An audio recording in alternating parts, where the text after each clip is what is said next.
이제 됐어요? 네네. 됐나요?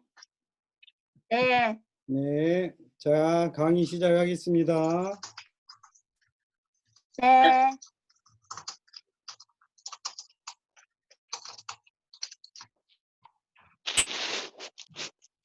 우리가 저번 시간에 배웠던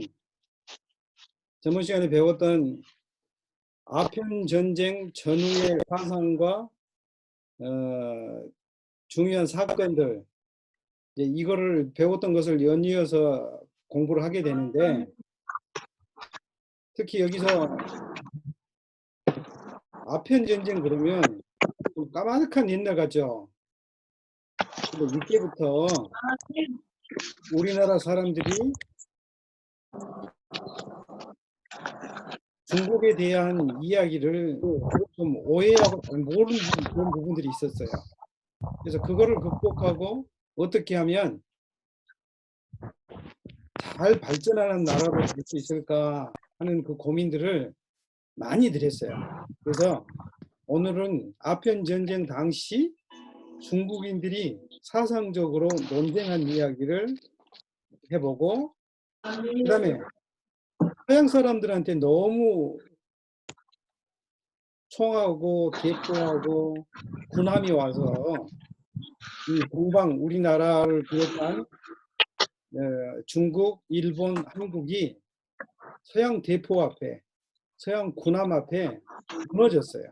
그래서 그거를 해결하기 위해서 중국 사람들은 양무 운동이라는 걸 일으켰어요.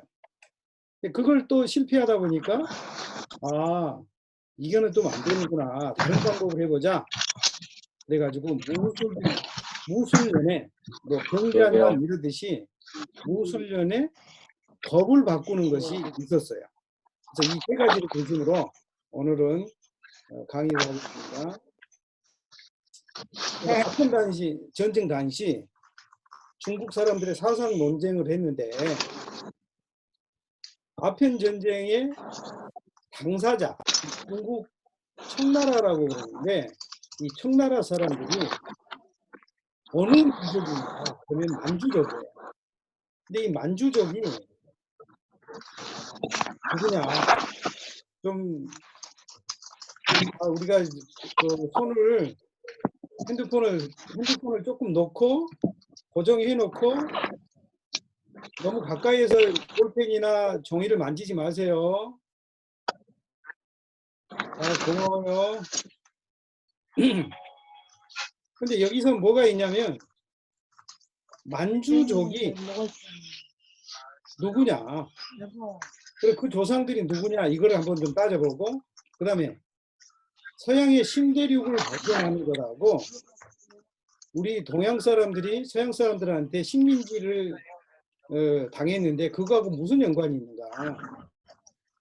근데 이런 일을 할 때 중국에는 많은 선교사들이 와가지고 서양의 지식, 서양의 과학, 그 다음에 서양의 여러 가지 그 새로 발견된, 예를 들면 지도, 이런 것들을 중국에 우리 동양에 소개를 했어요. 그래서 그거를 알아보겠습니다. 자, 청나라 조상이 누군가? 여기 소음을 다 제거를 해야 할 것 같아요.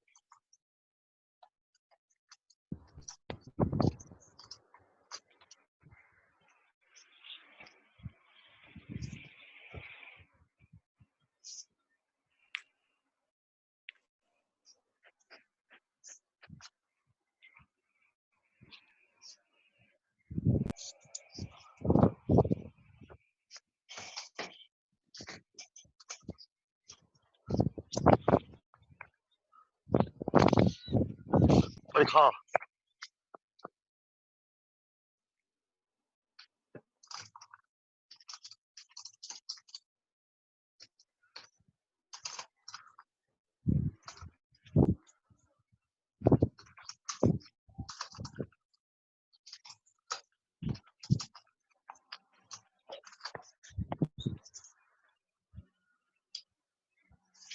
교수님?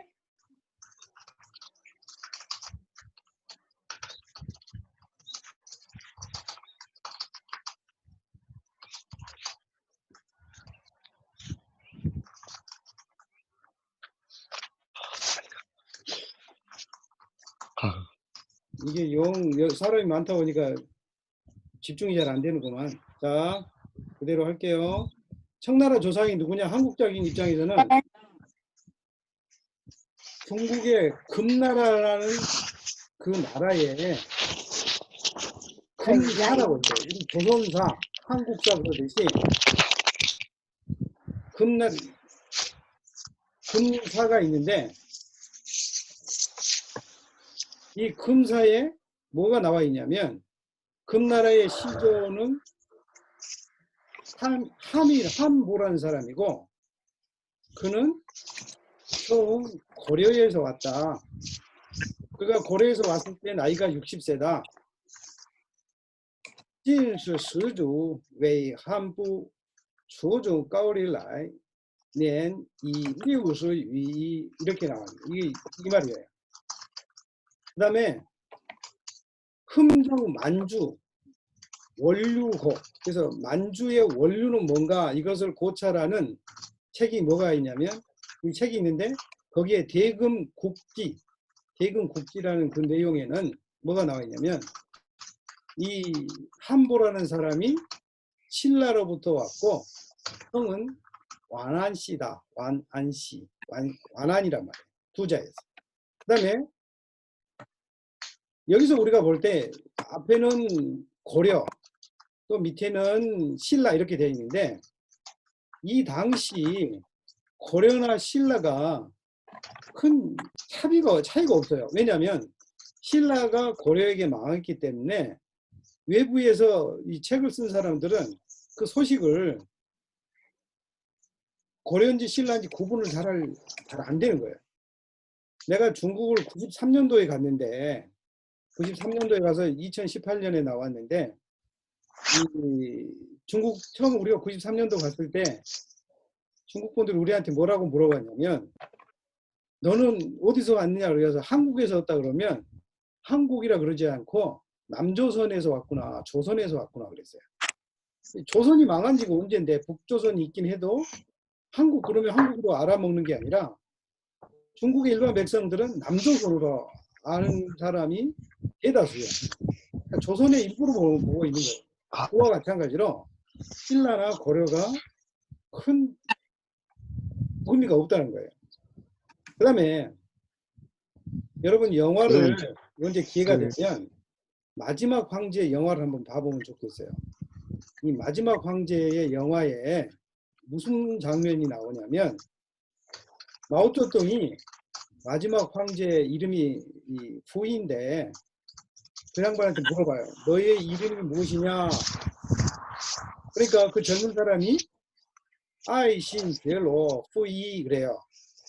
그러니까 모태때 뭐라 하냐면 참 이상한 성이구나 그렇게 해요. 그러니까 이 말이 뭐 말이냐면 모든 청나라의 황제의 성이 뭐냐면 예심강나예요. 예심강나. 그리고 이름은 후이 이제 마지막 황제 이름이 후이인데 이 예심강나 이걸 뭐라고 풀 수도 있냐면 이거 한자를 풀면 신라를 사랑하고 잊지 않겠다. 늘 느끼고 있겠다 이 말이에요. 이게 무슨 의미겠어요? 황제의 이름에 고정된 게 뭐냐? 신라라는 이름이 들어가 있어요. 그러니까 이런 측면에서 다 연결해 보면 이 금나라가 나중에 중국의 만리장성을 넘어서 중국의 큰 대륙으로 넘어갔을 때, 곧 동북삼성 연변이 있는 데서 북경으로 들어갔을 때에는 1635년 그 전후인데 그때 1600년도 이 시절에는 중국 사람들이 살고 있는 곳에 가가지고 이제 후금이라 그러지 않고 청이라 그래요. 청나라. 그래서 금나라가 청나라가 된 거예요.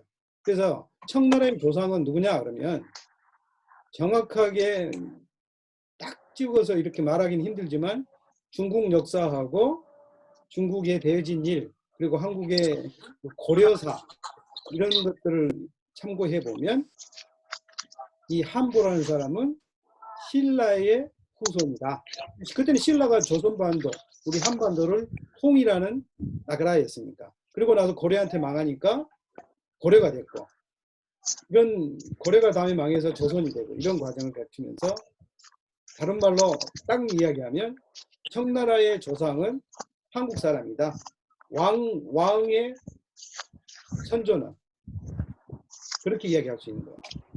자, 그러면 이 청나라의 조상은 누군가, 이거를 중국이나 일본 학자들은 어떻게 보고 있는가, 이걸 살펴볼 필요가 있어요. 그러면 암송에 모요라는 사람이 기록한 신록기라는 책이 있는데, 거기에 뭐라고 나와 있냐면, 이 한보라는 사람이 신라에서 도망온 사람이다. 도망쳐 완안부로 왔다. 그러니까 완안이라는 게 이 사람의 성이라고 이야기를 했는데, 완안부 그쪽으로 부락으로 왔다. 이렇게 되어 있는 거예요. 그 다음에 중국 초기에 싱이후라는 또 학자가 있는데, 그 사람은 시조, 청나라의 시조 한보는 신라인으로 그가 완안부에 들어간 시기가 거란 초에 아직 신라가 망하지 않았고 고려가 흥기했던 시기므로 신라 혹은 고려라고 기술했다고 본다. 이렇게 쓰이는 거예요. 근데 요즘 중국의 동북공정이라는 것을 해서 뭔 말을 하더라 하냐면, 이 한보는 우리 조선 한국 사람이 아니라, 한국 계통의 사람이 아니라 말갈인이다 라고 주장을 하는 거예요.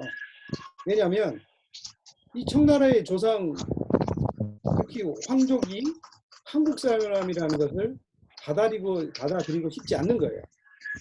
그래서 이런 입장을 가지고 있다는 거예요. 그리고 일본 학자는 뭐라고 말하냐면, 히로시라는 이 사람인데, 한보가 이 살아있는 그 실질적인 인물이 아니라 설화에 지나지 않으며 공상한 인물이다. 이렇게 주장을 한 거예요. 이렇게 주장을 해. 왜냐하면 일본 사람들은 자기들이 생각할 때 조선, 한국이 자기들보다 더 우수한 민족으로 기록될까 봐 걱정한 거예요. 그래서 역사 왜곡의 측면에서, 그리고 그들이 우리를 한동안 다스렸잖아요. 지배했잖아요. 그래서 그런 측면에서 식민사관을 우리한테 심어주고 싶은 거예요. 자기들 생각으로. 그래서 이런 측면을 볼 때 주변에서 뭐라 할지라도 이 청나라의 조상은 우리나라 사람이 후금을 세웠고, 또 청나라의 만리장성을 넘어서 국경에 들어가 가지고 중국을 지배하는 황족이 됐다. 이렇게 이야기할 수 있는 거예요. 또 하나 증거가 뭐냐면, 금나라 시조 태조가 금아구다라는 이 사람인데, 이 사람이 지금 쓰고 있는 머리에 새 깃털이 있죠. 새 깃털. 아마 꽁의 그 꼬리로 된 거지 않나 이렇게 싶은데, 이 고우로 된 모자 깃이 누구만 썼냐면 한국 사람밖에 안 썼어요. 고구려나 신라의 후예임을. 김인호 형제, 예, 너 걸어다니면서 예, 말고 앉아서 해. 발자국 소리까지 다 들리니까. 예, 네, 고마워요. 예, 자, 봐봐요. 삼국시대의 이후에 고구려 고분백화, 고낭의 막고굴 비롯한 석굴백화와 중국 내에서 출토된 고고학적 자료들, 나아가서는 우즈베키스탄, 사마르칸트 등등 궁전의 벽화에는 조우관을, 그 새 기타를 쓴 모자를 쓴 사람은 다 우리 조상, 고대 한국인으로 인식을 하고 있어요. 이거는 양쪽에 표시되어 있는 것은 문헌에서도 역사에서 다 그렇게 인정하고 있어요. 이 모자를 쓴 사람은 우리 고구려인이나 신라인이 썼던 거다라고 모자만 봐도 다 인정을 해요. 그래서 금나라 태조 김아구타 잠, 한보는 잠시 고구려와 앉을 때 좀 찾으러 갈게요, 교수님. 그래요. 죄송합니다. 빨리 네, 가겠습니다. 네. 네. 그래서 이제 이 한보가 조상이 됐던 이 청나라가 이제 중국 본토로 들어왔잖아요. 만리장성을 넘어서 본토로 들어와 가지고 인구가 많지 않아. 근데 중국의 인구가 그때 당시 17세기에는 약 1억 가까이 된 거예요. 1억. 우리가 지금 남북한 합쳐서 한 7천만 정도 인구가 되는데 17세기 조선시대 조선시대가 시작할 무렵에 중국의 인구가 1억 정도 돼요. 그래서 이제 이 사람들이 들어와 가지고 몇백만이 안 돼. 후금이. 근데 그 1억 된 인구를 다스릴 때 뭘 따르냐면 청나라의 정치, 경제 모든 분야를 대외 관계까지도 그 전에 청나라가 망하게 한 명나라의 관행을 존중해요. 왜냐하면 대다수 사람이 그 명나라의 지배를 받던 한족입니다. 그래가지고 마치 명나라가 원나라가 몽골이죠. 몽골의 부하를 경계해가지고 명나라 초기에 바다를 못 나가게 한 거예요.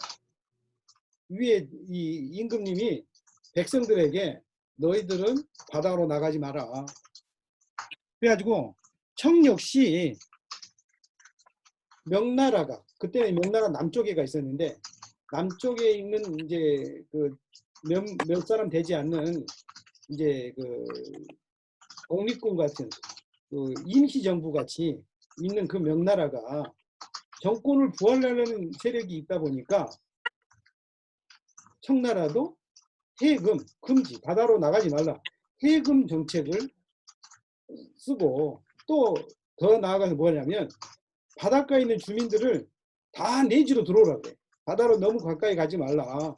왜냐하면 외부에서 사람이 바다로 들어오면 중앙에 있는 사람들이 얼마 안 되는데 관리하기가 힘드니까. 이렇게 하다 보니까 이 청나라의 그 무역이 자유롭지 못하고 보니까 당시 운을 주고 물건을 사고 팔았는데 무역이 안 되니까 경제가 좀 어려워진 거예요. 그리고 이제 이 3번이라고 그러는데 저 서북 쪽에 있는 번, 구 그러듯이 이제 여기는 번이라고 그랬어요. 이 세 지역의 사람들이 난을 일으켰어. 그다음에 또 대만에 있는 정성공이라는 사람이 반청 투쟁을 전개하다 보니까 이제 그 청나라 임금 중에 이 강희제라는 사람도 성이 예심강나예요. 예심강나. 이 강희제가 그 어느 정도 이제 전국을 다 장악하고 아주 학문도 뛰어난 사람이었는데 이 양반이 뭘 하냐면 외국하고 무역을 하는 이 사무소를 관이라 그랬는데 이 관을 4개를 설치를 해요. 그래가지고 월계관, 민회관, 절해관, 강해관 이렇게 4개를 설치해가지고 무역을 전개를 합니다. 그럼 무역을 누구하고 주로 했냐? 동남아시아, 인도, 일본이에요. 근데 동남아시아, 인도, 일본은 어디로 오냐면 절해관은 상해하고 상해 건너편에 있는 닝뽀라고 있어요. 닝뽀. 이 닝뽀를 2개를 통해 가지고 해서 주로 쌀과 향신료는 동남아에서 오고 식품과 금, 주석들을 수입하고 수출하는 그런 일을 담당을 해요. 그러면 이 인도는 무슨 무역을 하냐면 인도는 모카를 많이 심어가지고 모카와 사탕을 무역을 하는데 누가 하냐? 영국 사람이었어요. 영국 사람들이. 그래서 이 서양 제국의 무역 상인도 17세기 말에는 광조, 이게 광해관이었죠. 월해관인데 이걸 광저우라고 그러는데 광저우, 지금 현재 광주라고 그러죠. 홍콩 그 바로 위에 거기에서 무역을 시작을 해요. 그래서 17세기 됐는데 이제 18세기 후반 정도 가니까 1770년도쯤 가니까 무역량이 18세기 초에 비해서 한 40배 정도로 증가를 해요. 그때 이제 주된 수출품은 생사, 도자기, 차 이런 이제 특산품이죠. 그런데 여기서 이제 주의할 게 뭐가 있냐면 향신료를 중국에서 재배를 해가지고 팔아요. 그러니까 중국은 향신료와 같은 중국 향신료는 동남아나 인도에서 만들어서 재배해서 중국으로 파는데 중국에서 필요하는 상품이 서양 사람들은 없는 거예요. 그러니까 서양 제국은 상품 대금을 지불하기 위해서 도자기나 생사나 차를 사갈 때 이 맞바꾸는 돈이 있으면 서로 좀 도움이 될 텐데 도움이 안 된 거예요. 그러다 보니까 엄청나게 많은 양이 중국으로 은이 지불된 거예요. 일본은 그때 당시에 공식적인 외교 관계가 없었어요. 그래서 절에관에 가가지고 상해 거군장에 가서 생사를 수입하고 은동을 수입하고 생사를 수출하고 이런 일들을 한 거예요. 그 다음에 이제 여기서는 하도 이 수출 품목들이 진행되면서 무슨 일이 생기냐면 1757년에 이 4개의 그 무역 회관을 광주 한 곳으로 줄여버려요. 이제 왜 줄였느냐 이것은 여러 가지 해석들이 있는데 그 시간이 없으니까 여기서는 할 필요가 없을 것 같고 넘어가면 청나라의 대관계가 이제 여기서부터 조금씩 드러나는데 조지 맥카튼이라는 영국의 사절단이 중국으로 와요. 왜 오냐? 1784년에 영국 배가 중국에 와서 있었는데 여기에 포수가 이 축포를 쏘다가 포가 중국 사람들한테 떨어져 가지고 중국인이 다치는 사고가 발생했어요. 그러니까 나라에서는 무역을 당장 중지시키고 거르지를 봉쇄한 다음에 영국 포수를 인도받아서 사형에 처해버린 거예요. 이 영국 사람들은 대충 그냥 서로 미안하다, 그걸 좀 보상해줄게 이런 정도로 해서 넘어가고 싶었는데 중국 사람들이 아주 강하게 나온 거죠. 이때까지만 해도 중국이 잘 나갈 때죠. 오히려 영국이 중국 와가지고 머리를 숙이고 사람을 내줘서 사형에 처할 정도로. 그러니까 영국의 정부에서 뭘 생각했냐면 우리가 이게 정부 차원에서 대사관이나 영사관이 있었으면 이런 일이 안 생길 텐데 영국 사람이 죽게 됐구나. 왜 죽었을까 고민하다가 영국 정부에서 1792년에 조지 맥카트니를 사절단으로 파송하기로 결정한 거예요. 그러니까 영국에서 출발해가지고 아프리카 희망봉을 지나고 인도양을 지나고 바레만 딱 구에 와가지고 국경으로 들어온 거예요. 여기서 우리가 기념해야 할 게 뭐냐면 1700년도 초부터 모든 외국 사람들은 광저우, 마카오 2군데밖에 못 가요. 그런데 이 영국 배가 광주에 정박을 해야 되는데 법을 어기고 현지인 있는 데이 따구라는 곳으로 와버려요. 그래가지고 이 양반이 이 조지 맥카트니가 뭘 요구하냐면 5가지를 요구를 하는데 영국 사람 치해 법권, 차와 차와 생산 지역을 자기들한테 화량이라면 빌려주란 말이에요. 홍콩을 화량했다 그러잖아요. 홍콩을 100년 동안 빌려줬단 말이죠. 그 다음에 안정적인 무역량을 확보하고 이런 걸 하기 위해서 계약을 체결하자, 조약을.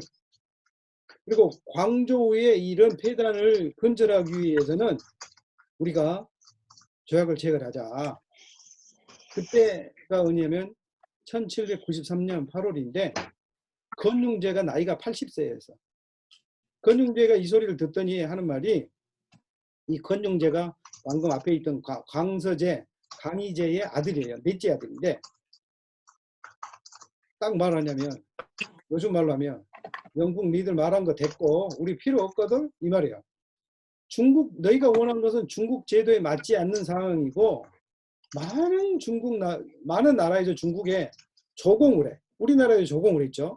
우리는 방금 그 무역 기지에 우리나라가 무역했단 말이 안 나온 게 뭐냐면, 우리는 조공 무역을 한 거예요. 한국에서 중국에 물건을 보내면 중국은 더 많은 양을 한국으로 조선으로 보낸 거예요. 그런 일을 한 거예요. 그래서 하는 말이, 많은 나라에서 중국에 조공을 하므로 굳이 너희들 물건이 필요 없거든 이 말이야. 그러니까 어땠어? 이 양반은 이제 팽을 당한 거죠. 목적을 달성하지 못하고 돌아갔으나 6개월 후에 올 때, 홍콩에서부터 이 천진까지 올 때 이 양반이 하는 짓이 뭐였냐면, 중국 바다가, 해안이 얼마나 깊고 어떻게 바위가 있고 이런 것을 측량하고 온 거예요. 측량. 그 말은 뭔 말이냐? 다음에 올 때 암초에 부딪히지 않고 백기를 알겠다. 이거를 미리 한 거예요. 그러면서 자기가 그때 중국에서 여러 가지를 보고 일기를 썼는데, 자기 느끼에 청나라는 가라앉은 거대한 군함과 같다. 지금 중국이 가장 황금 시절 중에 하나예요. 강희제, 건융제, 옹정제가 그 다음에 있어요. 건융제 아버지, 옹정제, 건융제. 이 세 황제가 있을 때가 중국의 황금기란 말이에요. 근데 맥카트니는 이런 이야기를 해요. 그러면 그가 보는 눈이 틀린 거예요. 중국 사람이 볼 때는 뒤로 다 잣대밭대하고 너희들 거 필요 없거든? 이렇게 말을 했는데, 이 양반은 가라앉은 거대한 군함과 같다. 이렇게 말하고 있는 거예요. 자, 그러면 18세기의 중국의 주요한 특징이 뭐냐? 18세기 중국 경제가 주목을 받기 시작했다. 이 말은 뭔 말이냐? 15세기 1492년 뭐죠? 콜럼버스의 신대륙 발견. 신대륙, 지리상의 발견이 16세기인데 이 대륙을 발견한 이후로 모든 대륙이 바닷길로 연결이 된 거예요. 과거에는 육지로 다녔죠. 근데 이제는 바닷길로 간 거예요. 그래서 17세기 명청 왕조가 교체되면서 중국도 바다를 통해서 서양과 교역이 확대가 된 거예요. 그리고 건융제가 다스리고 있던 이 시기는 중국의 영토 확장이 가장 큰, 지금보다 더 커. 지금 중화인민공화국 공산당이 다스리고 있는 것보다 훨씬 큰 그런 시기예요. 그래서 18세기 중국은 대관계의 변화에 주목을 해봐야 돼요. 그때 당시 강희제가 4개 항구를 가지고 있었죠. 열었죠. 근데 건융제 와가지고는 하나로 축소를 한 거예요. 왜냐? 이 사람들이 너무 많이 오니까 관리가 잘 안 된 거야. 그래서 중국 내부의 필요에 의해서 하나로 광동 무역 시스템으로 바꾸다 보니까 영국 사람이 고민이 깊어져요. 왜요? 그때 당시 영국은 산업혁명을 성공해가지고 물건을 팔아야만 국가 경제에 도움이 되니까 영국이 너무 고민이 된 거예요. 그래서 맥카트니를 보낸 거였어요. 근데 맥카트니는 이 문제를 해결하지 못하고 돌아갔어. 그래서 18세기의 서양과의 교류에 있어서 중국의 변화도 주목할 만하지만 여전히 중국은 고자세고 외부의 도움 없어도 자급 가능한 그런 광대한 국토를 가지고 있었다는 거예요. 근데 여기서 이제 우리가 중요한 게 뭐냐면, 그때 당시 청나라는 동서 문화의 교류를 하고 있는 거예요. 무슨 통로를 하고 있냐면, 중국에 와 있던 선교사님들이 청나라에 필요한 여러 가지를 번역해주고 공급해주고 소개를 한 거예요. 자, 만주족과 한족과의 관계가 여기서 있어요. 만주족은 이제 만리장성을 넘어온 지배민족이고, 한족은 지배를 당하는 민족이에요. 지금 오늘날 중국에는 56개 민족이 있는데 55개 민족이 4%. 이 한족이 96%예요. 뭔 말인지 알겠죠? 그 당시도 마찬가지야. 만주족은 겨우 몇 천만이 안 돼요. 몇 천만도 고작 뭐 2천만 많이 잡아도 2천만 이하예요. 그래서 이 고관 지배민족을 하면 1,000만 이하로 그 당시 2억 정도 된 18세기까지 19세기 가면은 4억이 되는데 1,000만, 2천만 된 민족, 소수민족이 4억을 된 한족을 다스려요. 그러다 보니까 어떻게 하겠어요? 언론을 통제를 해야겠죠. 그래서 공부하는 것도 정부에서 정부에 대한 비판을 한다든지 안티 세력으로 남을 수 있는 근거를 없애버린 거예요. 그러니까 공부한 사람들도 고증학, 뭘 고증하냐면 문서가 앞에가 뒤에가 잘 맞느냐 안 맞느냐, 문장을 언어를 쓰는 것이 합당하냐 안 하느냐, 문헌학이나 언어학을 공부하지 사회학이나 정치학이나 경제학 이런 거 절대 공부하지 말라는 거예요. 물론 그때는 그런 것이 없었지만 그런 뜻을 가질 수 있는 공부할 기회를 아예 차단해버린 거예요. 그래서 고증학이 문헌, 문자를 고증하고 언어를 고증하는 쪽으로 발전하는 유학의 한 분파다. 그래서 고증학의 발전은 청나라의 사상 통제와도 관련이 있어요. 그래서 한족은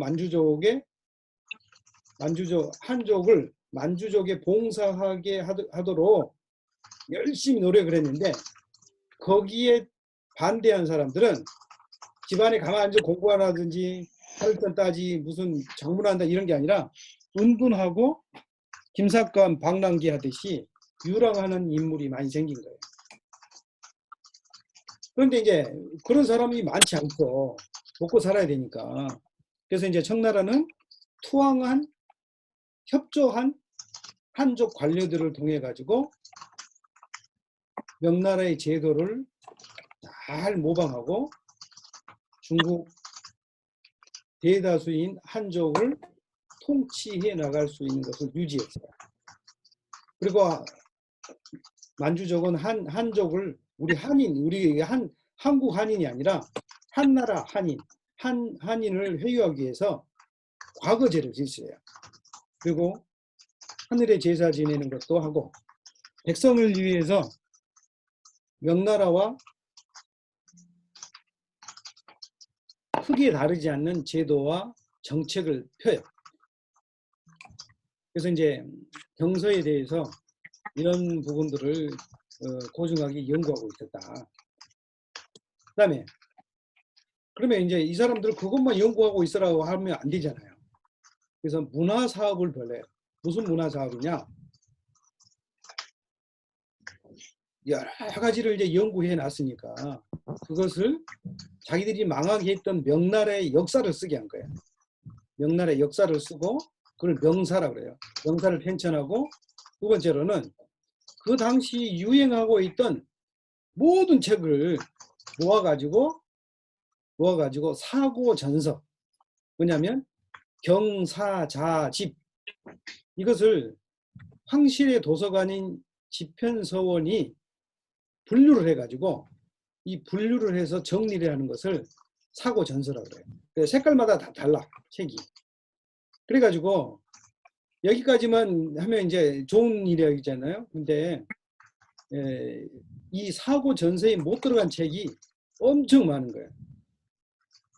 그런 문서 같이 금서로 청나라 왕족 통치가 방해되고 장애가 되는 것을 책을 다 빼버렸는데 그 책이 몇 권이나 되면 3,000권이나 된 거예요.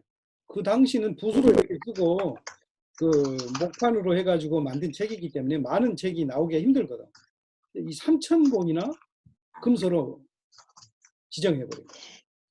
그러니까 이런저런 것을 보니까 청나라가 쇠락하는 징조가 보이게 된 거야. 근데 봐보세요. 17세기에 1억 인구, 그 다음에 18세기에는 3억의 인구가 되고 19세기에는 4억의 인구가 돼. 그러니까 결국은 처음 그 만주족이 만리장성을 넘어가지고 올 때에는 한족이 중국 인구가 1억밖에 안 된 거야. 근데 100년이 지나니까 3억이 돼. 또 100년이 지나니까 이제 4억이 됐어. 그럼 어떻게 되겠어요? 먹고 사는 문제가 해결이 안 되니까 땅을 개간하고 아무리 애를 써도 먹고 살지 못하니까 유랑민족이 증가를 해요. 그러면 여기저기 흩어져 쏠려 다니면 뭐가 생겨요? 반란 세력이 생기죠. 그래서 사회가 불안해지고 경작지 부족으로 인해서 혼란해진 거예요. 거기다가 또 관료들의 부정부패가 있었는데 이 공기 대신이라고 그러면 총리 대신하고 똑같아요. 모든 것을 결정하는 공기 대신의 이름이 20년 동안 공기 대신했던 사람이 허선이라는 사람인데 북경대가 이 허선의 그 정원을 북경대 지금 현재 북경대의 그 캠퍼스가 이 사람이 몰수당했던 자리를 그 선교사들이 사가지고 세운 학교가 영경대학이고 영경대학교를 공산당이 쫓아내고 북경대학이 거기 들어오게 한 곳인데 이 양반의 허선의 그 정원의 한 부분이 캠퍼스예요. 그래서 걸륭대 통치가 이 사람이 20년 동안 공기 대신을 할 때 느슨해지고 걸륭대가 죽자마자 이 사람을 처형을 했어요. 처형해가지고 몰수한 재산이 8억량이에요. 8억량. 그러면 이 8억량이 어느 정도냐? 그 당시 청나라의 예산이 몇 천만 량의 이 억이 안 됐는데 이 한 대신이 총리 대신이라고 할 수 있는 이 사람이 몇 천만 량을 훨씬 뛰어넘는 8억량이라는 탐관을 했다는 거예요. 알겠죠? 무슨 말인지. 그리고 이렇게 되다 보니까 어때요? 인구가 증가되고 먹을 것이 없고 경작지가 부족하고 정부의 관료들은 부정부패하고 그러니까 민심이 이탈해요. 더 많은 사람이 떠돌아대요. 생활하는 거예요. 그러니까 우리나라의 신천지가 지금 난리듯이 그 당시에 백령교, 천지회 이런 그 비밀 결사 종교 집단이 산동지방, 하남지방, 사천지방, 후베이 지금 후베이하고 후난, 무한이 거기에 가깝죠. 그래서 이런 문제가 생기다 보니까 한족도 문제 있지만 소수민족도 반란이 끊이지 않아서 경제가 어려워지는 거예요. 근데 외부에는 그 당시 중국이 이렇게 어려워질 때 미국이 독립하고 프랑스 혁명이 대혁명이 일어나고 영국의 산업혁명이 일어나요. 아주 뭔가 스물스물 도시가 징조죠. 그래서 이 중국 이런 세력이 외국이 이제 열강이 중국의 문을 두드려요. 그러면 중국은 서양 사람들을 이해하고 이렇게 있었다면 서양인들이 중국을 어떻게 이해했을까? 이걸 우리가 한번 살펴봅니다. 자, 우리는 보통 우리가 서양을 잘 안다고 생각하고 모른다 생각하고 그러지만 잘한다고 하면서도 그게 진짜 잘하는 거지. 아니면 모른다고 하면서도 그게 진짜 모른다는 거지. 이걸 가늠을 잡을 수가 없어요. 근데 서양도 동양에 대해서 아마 이렇게 잘 모를 거라 생각하면 약간 오산일 수 있어요. 왜냐하면 서양 사람들은 생각보다 동양, 중국에 대해서 많이 알고 있었어요.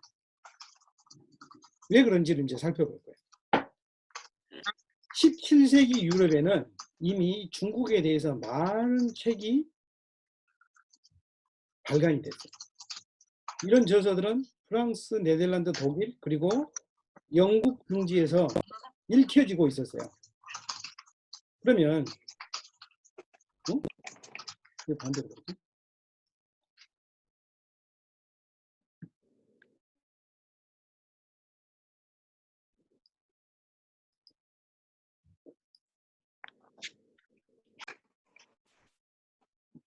이게 뒤로 넘어가야 되는데.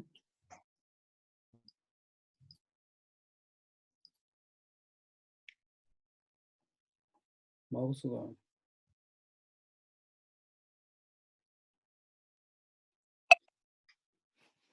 왜 그런 무슨 책이 있었냐면 중국에 대한 최초 이야기는 13세기 우리나라 고려시대 원나라 때 그 몽골족이 중국을 점령하고 있을 때 마르코 폴로 동방견문록 알죠?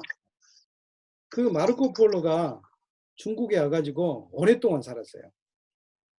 그래서 서양 사람들이 그 양반을 통해서 알고 있는 거예요. 이 마르코 폴로는 저기 지금 현재 그 코로나19 때문에 많이 이태리 사람들이 죽은데 그 죽는 지역이 베니스 있는 쪽이잖아요. 베니스 사람이에요. 베니스 사람.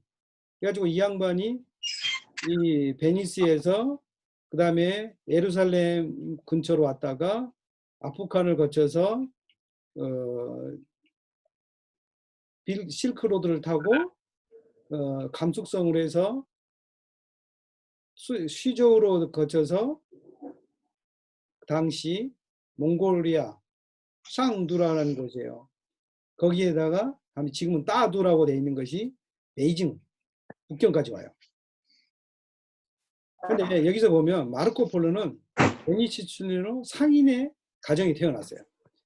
아버지 니콜로 폴로, 그의 숙부 마페오 폴로, 이 두 양반이 1260년도에 콘스탄틴을 출발해 가지고 방금 그 비슷한 길로 해 가지고 쿠빌라이 칸, 이 쿠빌라이 칸이 여기 위에 샹두라고 있는데 그때 여기에 와가지고 상당 동안 머물렀어요. 근데 이분들이 두 분이 왔다가 간 이후 2년이 지난 다음에 아들 된 마르코 폴로를 데리고 다시 중국으로 와요. 그래서 이 중국으로 와가지고 마르코 폴로가 원나라 황족들하고 같이 지내요. 궁전에서. 그때 이제 전쟁을 나가면 전쟁에도 참관을 해보고 경험이 아주 많아진 거예요. 그래서 마르코 폴로는 관리로서 원나라에서 일도 해요. 17년 동안 중국의 여러 도시, 지방을 다니면서 몽골, 버마, 베트남까지 여행을 해요.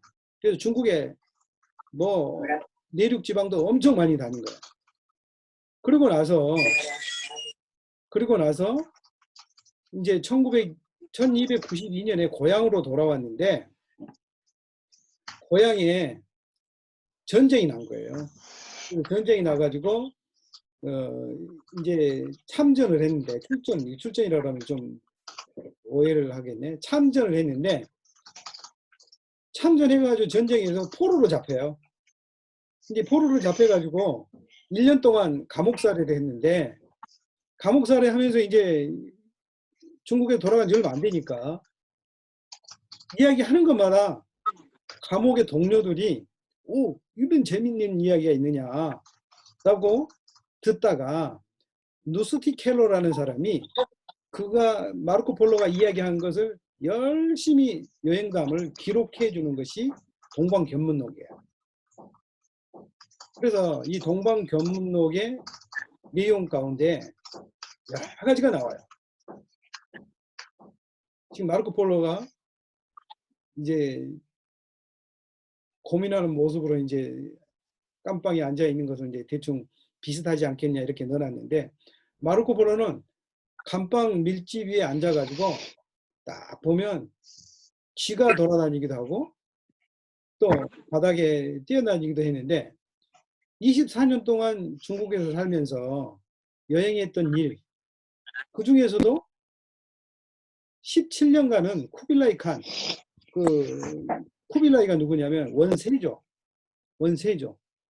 북경에 수도를 세운 사람이 쿠빌라이 칸이에요. 궁정에서 살아가지고 거기서 그가 이야기를 하면 처음에는 그 감옥 동료들만 듣다가 이제 차츰차츰 간수도 듣고 주변에 이제 바닷가니까 선장도 듣고 신자도 듣고 상인도 듣고 귀족들도 와서 듣다 보니까 때를 따라서 이제 시간이 되면 밥 먹고 나서 좀 이야기할 시간이 되면 정규적으로 감방 문이 찌그당 열린 거예요. 그러면 이제 이 연속극 듣듯이 마르코 폴로 이야기를 들은 거예요. 그래서 마르코 폴로는 몽골어와 중국어를 배워가지고 양주 총관에 임명돼가지고 동남아시아 각 지역, 그러면 중국 내 그 동남 지역을 3년 동안 돌아다니면서 살펴보고 한 그런 거를 이제 엄청 썰을 풀 수 있는 주제들이 많은 거죠. 그래서 1269년에 쿠빌라이 칸, 이 몽고 사람 보이죠? 이분이 쿠빌라이 칸이에요.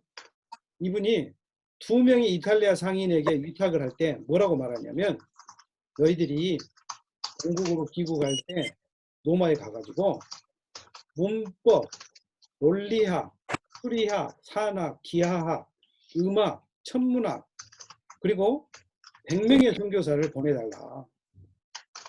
만약 기독교가 다른 종교보다 우월하다고 믿을 수 있다는 것을 증명하면 몽고 통치 계층은 기독교로 개종하겠다. 이 말을 듣고 이제 그 2명의 이탈리아인이 교황청에 가가지고 말한 거예요. 우리가 이런 부탁을 받고 왔습니다. 그러니까 사람을 보내는데 그때 당시 이슬람하고 이 십자군 전쟁도 있고 원나라가 유럽을 정벌하는 전쟁도 그래가지고 전쟁에 막히고 해가지고 이 사정들을 잘 못 이루어요. 그런데 책을 보면 이 원세조 쿠빌라이의 엄마가 기독교인이었어요. 기가 막히죠? 쿠빌라이의 이 어머니가 기독교인이고 쿠빌라이가 전쟁을 나갈 때에는 이 깃발을 들고 나가는데 쿠빌라이의 깃발은 십자가가 달려 있어요. 그러니까 쿠빌라이하고 쿠빌라이 어머니하고 쿠빌라이 형제들은 무슨 종교냐면 여러분이 이제 신학을 공부하다 보면 알 텐데 그 동방 경교라고 있어요. 경교가 있는데 경교가 당나라 때 들어왔다가 망하고 서북 쪽 소수민족으로 흩어지는데 그게 남아있다가 원나라로 들어가요. 그래서 원나라에서는 그걸 뭐라고 불렀냐면 에리가온이라고 부르는 종교예요. 그걸 믿은 거예요. 그래서 그거는 이제 놔놓고 동방견문록은 4권으로 써 있어요. 그래서 첫 권은 마르코 폴로가 중국에 도착할 때까지 보고 듣는 내용을 기록한 거예요. 두 번째는 몽골 쿠빌라이 궁전, 도성, 정부, 축제, 사냥, 북경에서 항주, 복주, 천주, 동쪽 연왕, 바다와 중국 내에서 이야기한 거예요. 세 번째로는 일본과 베트남, 동인도, 남인도 등등 여러 섬에 대해서. 그 다음에 4권에서는 아시아의 징기스칸 후에 타타르 왕의 전쟁과 아시아 북부에 대해서 기록하고 있어요. 그래서 이 내용이 얼마나 재밌었겠어요. 그래서 동방견문록에는 100여 개에 달하는 나라와 도시 이름이 있고 그 상황이 기록돼 있어. 근데 이 동방견문록을 본 서양 사람들은 눈이 희둥그레진 게 뭐냐면 중국이 무궁무진한 재원을 가지고 있고 거대한 상업도시고 아주 좋은 교통시설을 가지고 있고 화려한 궁전을 건축을 가지고 있다고 그래요. 그래서 주로 이권은 총 80장 중에 이 82장 중 많은 부분이 방금 그 뚱뚱하게 생긴 쿠빌라이하고 북경에 대해서 묘사하고 있어요. 현재 북경을 수도로 정한 사람이 쿠빌라이 칸이에요. 그러니까 1200년이니까 1200년도에 정했으니까 지금이 2000년도잖아요.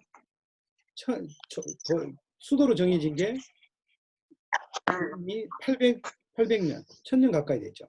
이게 원시조 쿠빌라이 칸이 북경의 자금성의 터전에 의해 궁전을 세운 거예요. 그 다음에 이제 청나라, 원나라, 그 다음에 명나라, 청나라 이렇게 가잖아요. 그래서 명나라 때 또 보강하고 청나라 때 보강해가지고 이 박스 안에가 가득 차지만 당시 조그만 천안문 앞에 이 리정먼이라고 되어 있는데 충태만 이렇게 이제 되어 있는데 여기에 그 궁전 내용이 다른 어느 서양 것보다도 크고 어마어마했다는 거예요. 자, 이 사진은 이 PPT는 13세기에 몽골이 점령하여 이룬 제국의 크기예요. 이거 봐보세요. 우리 한국 땅부터 저기 어디예요? 그리스 있는 데까지 갔잖아요. 로마가 거의 앞에 보이는 이 땅을 몽고 제국이라고 했어요. 서양 사람들이 동양을 무시했겠어요? 턱도 없는 소리죠. 이 엄청난 제국을 몽고 사람들이 이뤘어요.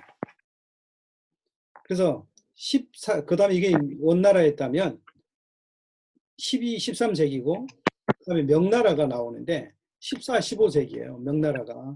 이 명나라에는 또 유명한 사람이 있는데 정화, 정허라 그러는데 이 사람의 원래 이름은 마산뽀예요. 마산뽀. 이 사람이 황관이고 무관이고 또 생목인이에요. 생목인. 생목이란 말은 이란 계통 사람. 그래서 사이드 아삼 삼스 아틴 이 이름이 이렇게 된 사람이에요. 근데 이거 이제 그 정허란 이름은 누가 줬냐? 주원장이라는 명을 세운 사람이 원나라를 공격할 때 원나라하고 싸울 때 중국의 운남성을 쿤밍이 있죠. 쿤밍에 가서 보니까 이 명나라의 그때까지는 대적으로 있었던 원나라의 휘하에 한 소년이 있었는데 너무 총명하고 같이 가까이 있고 싶은 거예요. 그래서 그 사람을 잡아다가 황관으로 거세를 시키고 데리고 있었어요. 주원장이. 그리고 이제 주원장이 데리고 있을 때 지방에서 난리가 정변이 났었는데 쿠데타가 일어나는데 그때 쿠데타를 진화하라고 파견을 당한 사람이 이정허예요. 그래서 원래는 이 생목인으로 사드 아삼 삼스 아틴이라는 사람이 성을 받은 거예요. 정씨를. 그래가지고 화평케 했다라고 돼서 정허 이름을 갖게 된 거예요. 이분이 중국에서 배를 건조해가지고 배를 타고 어디까지 가느냐? 이 사진 왼쪽 건을 보면 아프리카까지 가요. 아프리카. 후르무 해저, 아덴만, 뭐 어디 가지만 아프리카까지 가요. 그런 함대를 몰고 다니는데 어느 정도의 함대냐? 봐보세요. 함대의 규모. 명나라 역사에 의하면 전체 길이가, 배 길이가 137m예요. 폭이 56m고 이 대형 선박을 포함한 한 선이 62척이 가는 거예요. 62척. 승무원이 몇 명이냐? 28,000명. 그래서 이거를 뭐 지구상 발견이네 뭐네 이거 이제 하고 있는 바스코 다 가마라는 스페인과 포르투갈 후원을 입고 지구 탐험을 했던 사람들이 가지고 갔던 배가 어느 정도냐면 120톤급이에요. 120톤급. 그것도 몇 척이냐? 3척. 승무원은 어느 정도냐? 겨우 170명. 콜럼버스는 무슨 배를 가져갔냐? 250톤급 3척. 승무원은 몇 명이냐? 88명. 생각해 보세요. 170명, 88명, 100명 정도 되는 거하고 28,000명의 승무원을 데리고 가는 이 모습을 한번 생각해 보라고. 이게 중국이고 당시 서양이었어요. 근데 여기서 이제 정헌은 중국의 잘 사는 것을 나타내기 위해서 자랑하는 것이 조금 포함되어 있었다면 서양 사람들은 지구가 둥글다는 것을 증명하기 위해서 간 거 있잖아요. 목적이 틀린 거예요. 그럼 유럽이 여기서 이제 우리가 생각할 게 왜 우리 동방이 유럽한테 힘을 못 쓰고 동방의 대표인 중국이 그렇게 엄청나게 깨졌느냐? 무슨 이유냐? 그걸 살펴보겠어요. 유럽의 신대륙의 발견 그리고 종교개혁 이 두 가지가 배경으로 있어요. 그러면 콜럼버스가 1492년에 신대륙을 발견할 때 오른쪽 가죽으로 생긴 이 지도가 콜럼버스가 신대륙 발견할 때 썼던 지도예요. 그리고 바스코 다 가마 이 양반이 포르투갈 항해자면서 1497년에서 99년까지 인도양 등등을 항해를 하는데 이 희망봉을 발견하잖아요. 희망봉을 넘어가잖아요. 이걸 희망봉을 넘어서 동쪽으로 오는 일을 엄청난 일을 행해냈죠. 그 다음에 그런 일이 있고 나서 1517년에 루터의 종교 계획이 있는 거예요. 그러면 마젤란, 남아프리카, 동남아시아 그 다음에 여기서 이제 누가 무슨 일을 했느냐 네덜란드가 엄청나게 앞장서서 황금세대 해외 진출의 황금세대를 이루고 콜럼버스가 신대륙을 발견했지만 지금의 뉴욕을 건설한 사람들은 네덜란드 상인들이에요. 네덜란드 사람들이 그렇게 열심히 바다를 휘젓고 다니다가 그 후에 영국군이 스페인의 무적 함대를 물리쳐요. 그리고 나서 영국이 동인도 회사를 인도에다가 설립을 해요. 이게 1600년도예요. 그러니까 지금 현재 상황은 세계의 바다의 패권은 영국이 가지고 있다. 영국이 이미 독보적인 존재로 갔다. 이걸 지금 살펴본 거예요. 그래서 16세기, 17세기 세계의 교역망은 전번에도 보여준 거였지만 스페인은 유럽 쪽으로 갔고 포르투갈은 아시아 쪽으로 가요. 그리고 네덜란드는 인도네시아 이쪽 그 다음에 일본까지도 이렇게 오죠. 그래서 정치적으로 네덜란드와 영국의 패권인 경쟁을 하죠. 그래서 네덜란드는 영국한테 세 차례 패하고 해양의 패권을 잃었을 뿐만 아니라 북미의 식민지도 잃어버린 거죠.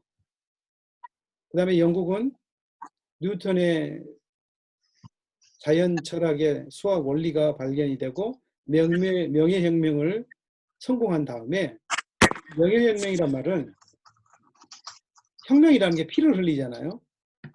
우리가 촛불혁명 또 4.19, 3.15 부정선거 4.19 혁명 이렇게 이야기를 하고 그러는데 명예혁명이란 말은 피 한 방울 흘리지 않고 혁명을 이뤄내다.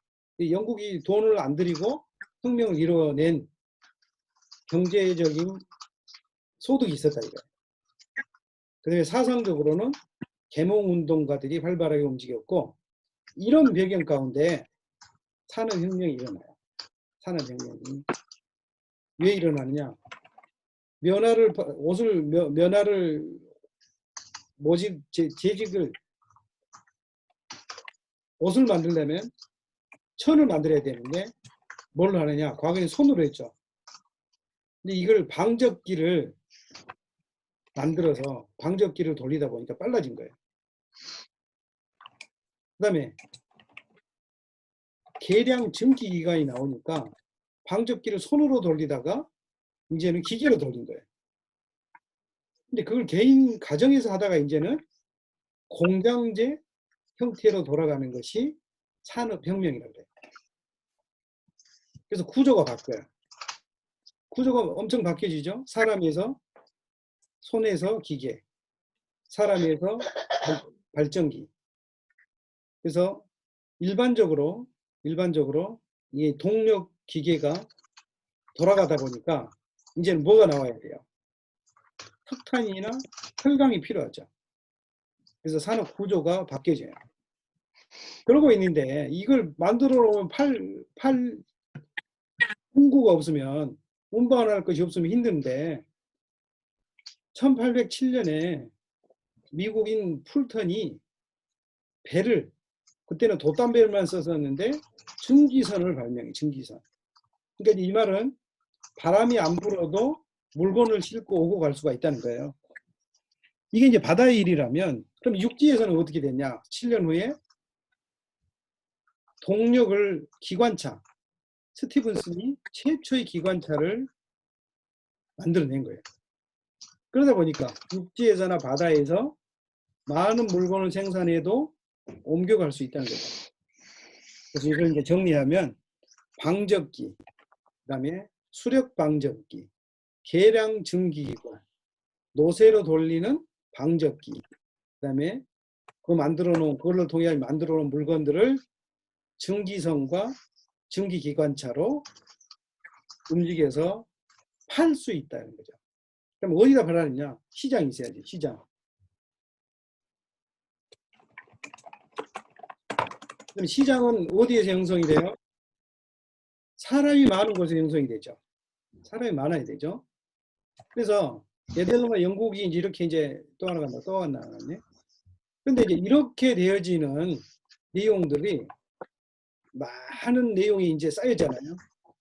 근데 그 무렵에 1736년이니까 그 무렵 그 전에 이 사람들이 마르코 폴로 책을 읽다가 중국에 대해서 엄청 꿈에 부풀고 가보고 싶은 샹그릴라가 됐는데 이제 뭐가 또 있냐면 불란서 사람이 중국 개론이라는 책을 저술해 가지고 중국에 대해서 엄청 이야기를 한 거예요.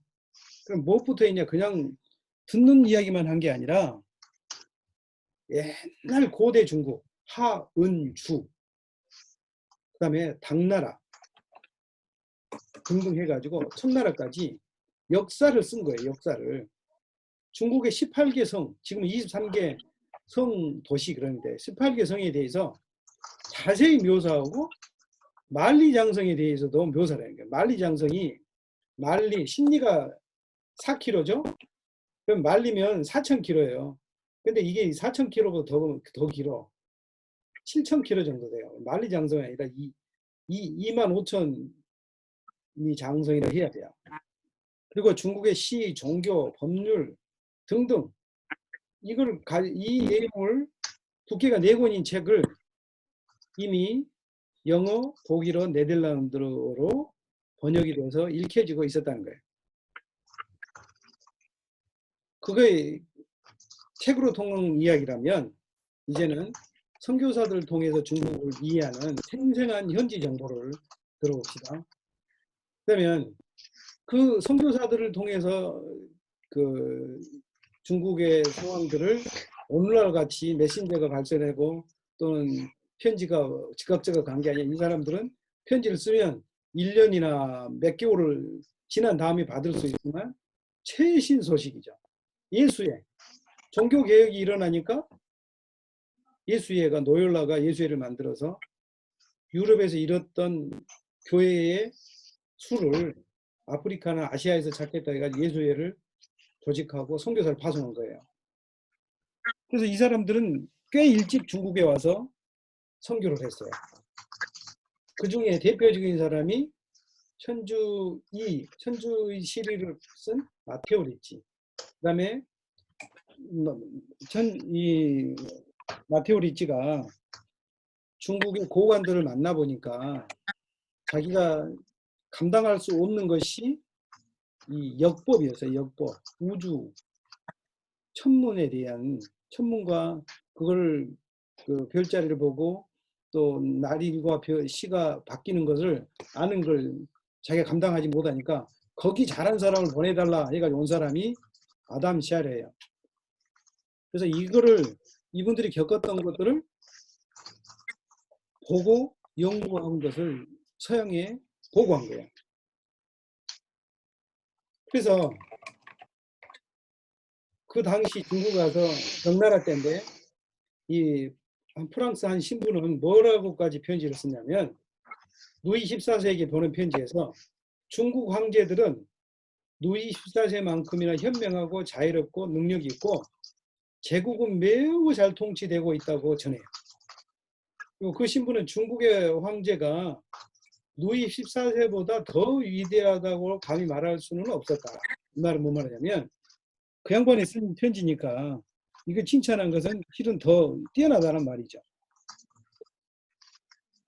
그래서 중국은 당시 명나라 때까지 세계 최대의 최강의 제국이죠. 압도적인 규모와 세련된 문화와 우수한 품질의 공예품을 자랑했던 국가였죠. 그래서 모든 국가로부터 조공을 받던 국가죠. 그래서 예수계 선교사들은 중국에 와서 압도당할 수밖에 없었어요. 그래서 유럽인들에게 전달할 때 잘 포장해서 자기들이 감명받은 것을 전달할 때 그것을 잘 받아 또 중국 그 유럽에서 써먹었던 사람들이 계몽주의 사람들, 누서나 이런 사람들인데 그거를 이 선교사들이 쓴 내용을 가지고 자기들의 지도자들, 정치 지도자들을 비판하고 혐오하는데 비양거리면서 활용했던 상황이세요.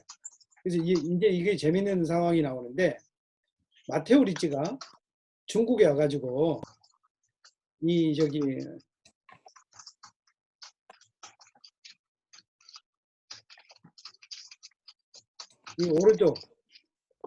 오른쪽에 이게 손이 안 보이겠네. 새카맣게 동그랗게 그려진 이 지도를 마테오 리치가 중국에 와서 그 다음 해에 저작해서 자기 집 벽에 걸어놓은 거예요. 그리고 이 불그스름한 지도는 당시 유럽에서 사용한 세계 지도예요. 그러면 세계 지도의 그 특징이 뭐가 있어요? 우리하고 볼 때 중앙에 뭐가 와 있어요? 아프리카와 유럽이 와 있죠. 그런데 이 지도를 처음에 마테오 리치가 이대로 그래가지고 자기 벽에 걸어 놓으니까 얼마나 중국 사람이 보고 놀래 자빠지는지 몰라요. 왜냐? 중국이 세계의 가운데라 해서 중국이거든요. 근데 여기서 보니까 중국이 어떻게 돼 있어요? 중국이 어떻게 돼 있어? 구석에 있죠, 구석에. 구석에 있어서 구석에 있는 중국을 보고 그 중국 대신이 깜짝 놀라가지고 하는 말이 야, 이렇게 어떻게 중국이 가 쪽에, 변 쪽에 있느냐. 그러니까 마테오 리치가 이게 지금 세상이 돌아가는 실정이다. 세계는 이렇게 생겼다. 그러니까 뭐라 그러냐면 중국이 어떻게 중앙에 없느냐. 이게 중앙에 와야 된다. 라고 하니까 마테오리치가 지도를 가운데를 딱 나눠가지고 중국을 가운데로 만드는 것이 우리가 오늘날 사용하고 있는 세계 전도예요. 근데 이거를 마테오리치가 원래 도착해가지고 이걸 광동의 짜오칭이라고 그러는데 도착해서 중국 사람의 도움을 받아가지고 산의 여지 전도 이걸 제작을 한 거예요. 그걸 들고 북경에 도착해가지고 이 지도를 바치니까 그 지도를 이게 중국 가운데 와 있는 지도죠. 중국의 가운데 와 있는 지도를 보고 너무너무 좋아한 거예요, 황제가. 그걸 좋아한 걸 보고 그 큰 대신인 리즈 차오라는 사람이 돈을 기부를 해요. 기부를 해가지고 출판하자. 그러니까 산의 여지 전도를 고려 망국 전도라 이름을 바꿔가지고 인쇄를 해서 배포를 해요. 그런 배포가 막 요즘과 같이 많이 그렇게 나오는 배포가 아니라 찍어야 되는 거죠. 그때 이거를 이제 중국 명나라의 신종이라는 사람이 1608년에 뭐라 그러냐면 이걸 12부를 만들어라. 그래서 12부를 만들어 가지고 보관되어 있는 것이 오늘날 우리가 보고 있는 고려 망국 전도예요. 근데 이걸 아마 학자들은 뭐라 그러냐면 이 지도가 중국 북경의 외곽지도에게 이 명나라 그 묘지가 있어요. 묘지를 무슨냐면 띵링이라고 그러는데 장링, 띵링 그거가 있는데 다 지하에 있어. 지하에 있는데 그 지하에 같이 묻었을 부장품일 것이다. 우리가 파냈을 것이다. 이렇게 이야기해요. 이게 뭐죠? 우리가 지금 보고 있는 세계 지도죠. 이게 세계 지도인데 좀 이상하죠. 왜냐? 유럽 사람들이 본 세계 지도예요. 우리가 본 세계 지도는 이 남아메리카, 북아메리카가 오른쪽으로 와야 되죠. 그러니까 이걸 잘라서 오른쪽으로 붙이면 되는 거죠. 우리가 이걸 보면 왠지 부담스러운 모습은 마테오리치가 중화 사상에 맞게 편집해서 우리까지 전해온 것이 오늘 우리가 본 세계 전도다. 이거죠. 좀 편하죠. 이게 마테오리치가 네. 다음에 고려 망국 전도를 1602년에 만들어서 황제에게 바쳤던 그 지도예요. 거의 똑같죠. 그 다음에 1623년에 이런 지도를 보고 중국 사람들이 깜짝깜짝 놀린 거예요. 어떻게 이런 게 있을 수 있느냐라고 하니까 직방외기라는 말은 뭐냐면 이게 이제 좀 있으면 설명할 텐데 그 당시 1623년에 만든 세계 지도가 이거예요. 직방외기는 마테오리치의 고려 망국 전도를 6개로 돼 있는데 그거를 관심을 갖는 신종이 당시 북경에 체제하던 예수교의 선교사들에게 두 사람에게 명해가지고 이것을 설명하는 지도 책을 만들어라 라고 부탁을 한 거야. 근데 1616년에 북경에서 천주교에 대한 박해가 일어난 거야. 그래가지고 두 신부는 작업을 완수하지 못하고 추방돼가지고 마카오에 가서 죽어버려요. 그러니까 이 일을 이어받은 사람이 누구냐면 알린이라는 사람이에요. 알린. 이분도 예수교 선교사인데 이 알린이가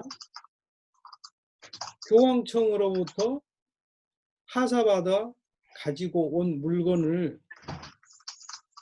참고해가지고 누가 가져왔냐면 트리고라는 선교사가 가져오는데 중국 이름은 찐니꺼라고 그래요. 이 사람이 가져온 경험을 참고하고 리즈 자오, 시광치, 양빙윈 이런 사람들을 도움을 받아가지고 완성한 것이 이 직방외기라는 거예요. 이 직방외기가 무슨 말이냐? 직방이란 말은 원래 주례라는 이 책에 땅을 담당하는 관직이에요. 그러면 이 땅은 누구 땅을 담당하냐면 중국 내의 땅을 관직한 거예요.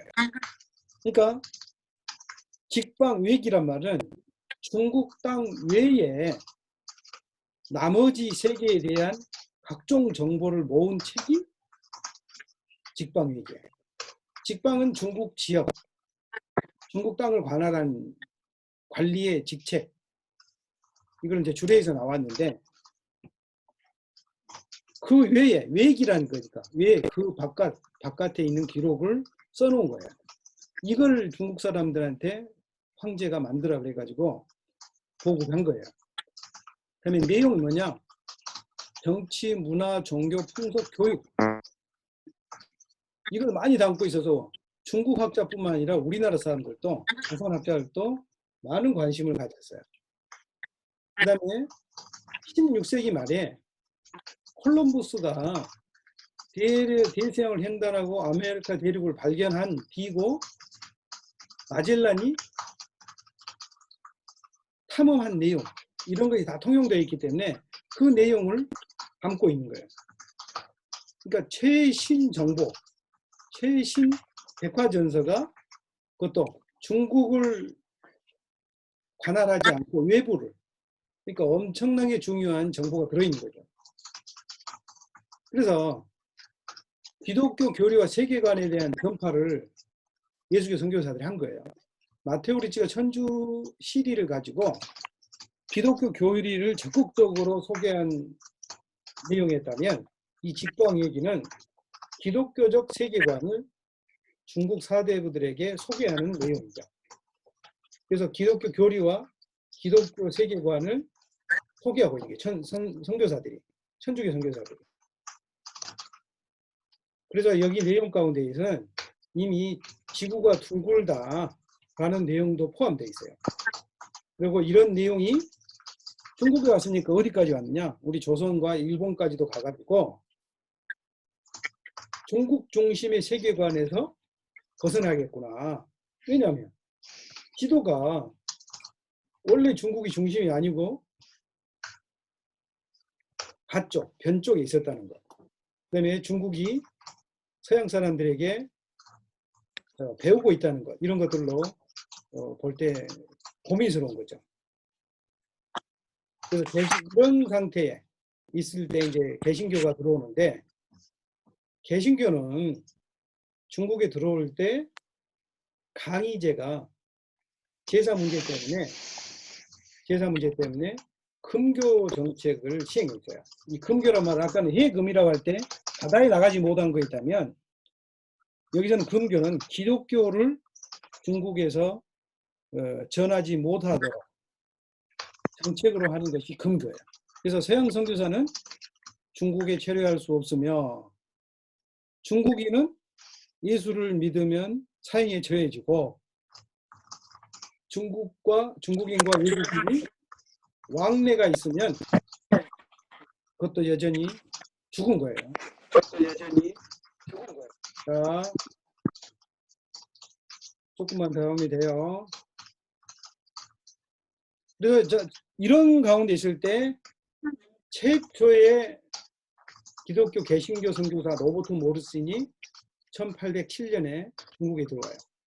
그러니까 위에서 선교사는 중국에 체류할 수 없으며 중국인은 예수 믿게 할 수 없고 중국인과 외국인이 왕래하지 못하게 된 정책이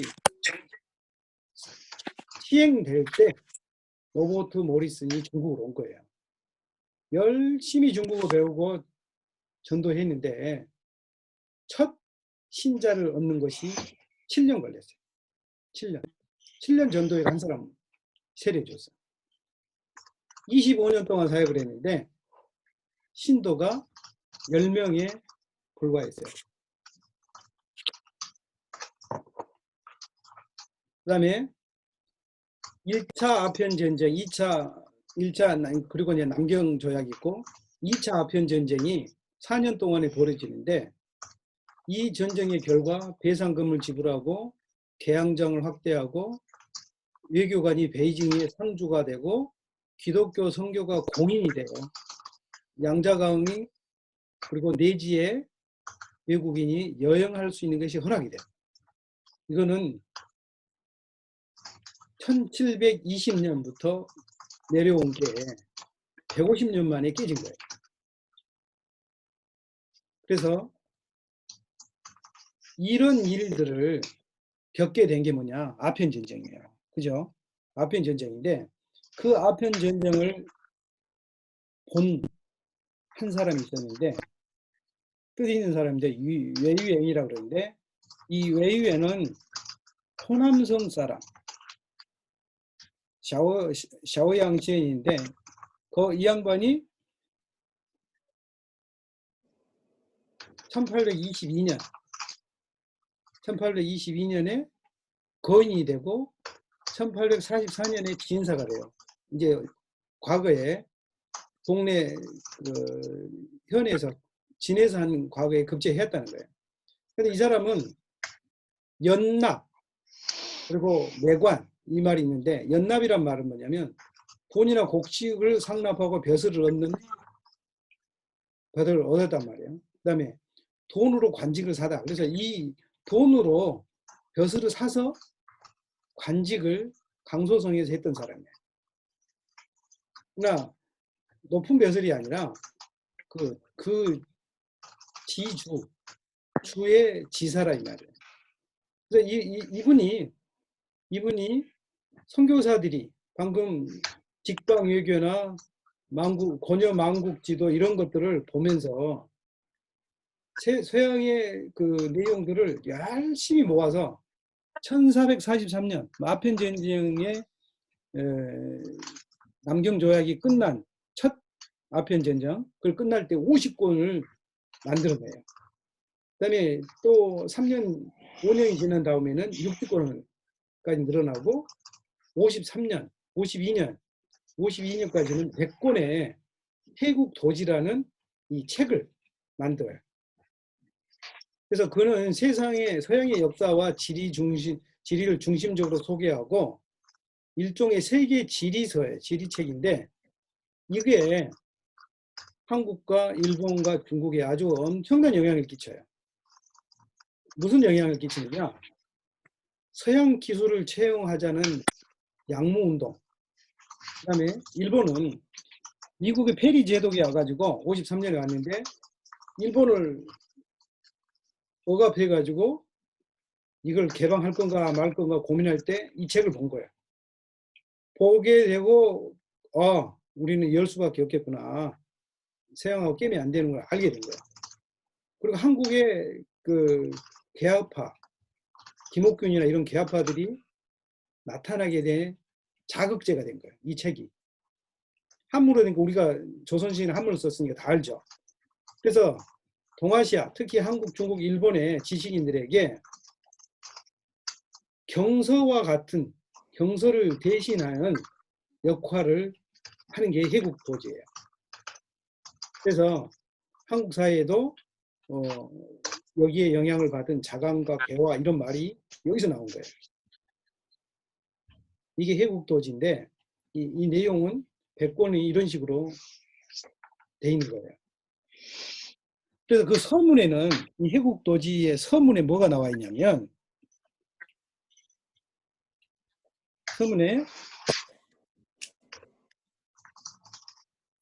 외국 지리에 대해 공부하는 사람은 만력제 시대의 중반부터 유럽에 대하여 권여도설, 방금 그 마테오 레이치가 했던 권여도설 이것과 알레니의 직방 외교가 있는데 이걸 가지고 공부했다. 자기도 그렇게 공부했다. 그러니까 해국도지는 일반 백성들을 향해서 책을 만드는 것을 생각하고 있기 때문에 그런 걸 설명을 한 거죠. 그래 권여도설이나 직방외지는 황제나 사대부들만 보고 있었죠 그때. 그러니까 이 유엔은 그 자료를 얻고 자기가 책을 써서 이제 일반화 시킨 거예요.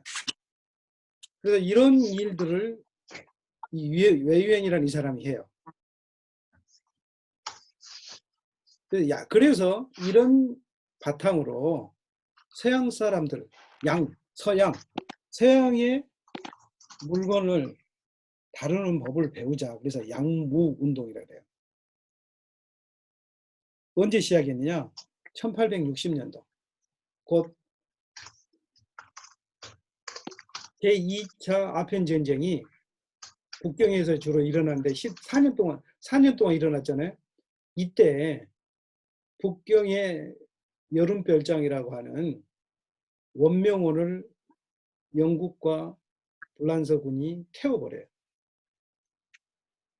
그래서 양무계획은 서유럽 근대 문명의 군사, 외교 이런 요소들을 배우기 시작한 거예요. 왜 배우느냐? 제2차 아편전쟁 끝나고 북경 조약을 맺었는데 서양 사람들이 북경에 거주하게 되지 외국 사람들이 내지나 양자강 깊숙이 들어가지 하니까 이미 중국은 이제 금지 정책이 안 통한 시절이 온 거죠. 그래서 이제 고민스럽게 고민하다가 자본주의 시장 경제, 세계 경제에 들어선 거죠. 그래서 이 일을 누가 했느냐? 중앙정부에서는 한풍제라는 황제가 있었는데 이 제2차 아편전쟁 때 영국군과 프랑스 군인이 쳐들어오니까 놀래가지고 정더라는 박지원의 열하 일기죠. 그 열하로 도망갔다가 거기서 황제가 죽어버려요. 그러니까 그 동생인 공친왕이 서태후, 한풍제의 부인이 서태후인데 그 서태후하고 힘을 합쳐서 우리가 문을 열어보자 할 수 없지 않느냐. 그리고 그 만주족 출신인 대관인 문상과 계량이 힘을 합쳐서 일을 추진해요. 근데 여기서 무시할 수 없는 또 한 세력은 뭐냐면 제일 그때 위에 보면 태평천국 운동 이렇게 나와 있죠. 이 태평천국 운동을 저번 시간에 잠깐 하고 넘어갔는데 이거를 중국 청나라의 정규 군대가 진압을 못해요. 그러니까 만주족이 진압을 못하니까 누가 해야 되는 거예요? 한족이 해야 되죠. 그래서 그 한족이 진압할 때 동네 이 상군이란 말이에요. 호남 사람들이에요. 호남 상인데 상군과 화이주인이라는 건 안후이 사람들인데 이 동네에 인칙정 친척 간 동네 이 서로 아주 잘하는 친밀도로 응집해가지고 종교 집단으로 모이는 태평천국을 진압을 해요. 진압하고 나니까 과거에는 한족 중국 사람들을 관료를 안 시켜줬는데 그리고 과거제만 통해서 올라왔는데 이제는 다른 통로가 생긴 거예요. 그래서 상군과 해군의 대관료들이 지방에서 이제 중앙으로 들어와 가지고 중앙에 있던 공친왕이나 문상이나 계량이 이 만주적으로 힘이 빠진 거예요. 이제 연거푸 지다 보니까 힘이 빠지고 양무 세력의 중심은 상군과 해군 이 사람들이 된 거예요. 그래서 거기에 주도적인 역할을 한 사람이 여러분이 학교에서 배워봤겠지만 리홍장이라고 해요. 그래서 이분이 과거를 통해서 올라온 게 아니라 그 중국권이라는 상군의 총지휘자가 추천해가지고 승진한 사람이에요. 그래서 이 개혁 세력들은 내란을 진압하고 구미열강을 방해하는 목적으로 이 양무운동을 해요. 그러니까 임시 변통적이죠. 조직적으로 한 게 아니라 국가 체제 밖에서 하는 거예요. 그래서 주로 뭘 하냐? 자, 낙서하지 마시고 군수산업을 중심으로 전개돼요. 그래서 군수산업에 필요한 석탄, 철강, 광산, 선박, 해운, 철로 등등. 그래서 군수산업과 민수산업까지 확장을 해서 해요. 그래서 하는 그 방식이 뭐냐면 정부 관료가 정부 관료가 감독을 하고 상인이 일을 한 거예요. 그래서 감독권은 정부가 있고 상인이 경영하는데 누가 자본을 내냐? 재벌, 그러니까 큰 상인이 자본을 내는 거예요. 자, 여기서 이제 기업에 대해서 정부가 독점권을, 특허권을 가지고 있다 보니까 어때요? 인사나 정책에 있어서 너무 정부 입김이 가다 보니까 민간인들이 효율적으로 운영하기가 힘들어요. 그러니까 자본주의의 상업 발달이 되지 않는 거죠. 그래서 가장 큰 그 대표 기업으로는 배를 만든 큰 회사였는데 이용장이 이제 그 대장의 추천을 받고 오는 군인 출신 관리잖아요. 그 사람의 친구 정쉔화이라는 사람이 주관하고 그 밑에 있는 다른 사람들이 경영하고 하는 이런 형태의 기업을 갖고 있었어요. 그래서 이 사람들을 신사, 그 사대부면서도 상인을 일을 한다.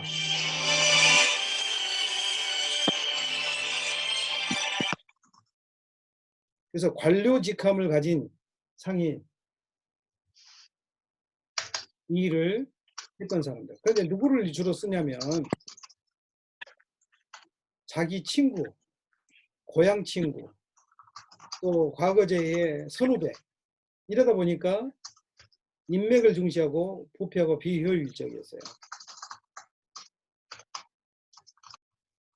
그래서 시간이 갈수록 자본주의 근원이 형성되지 못했죠.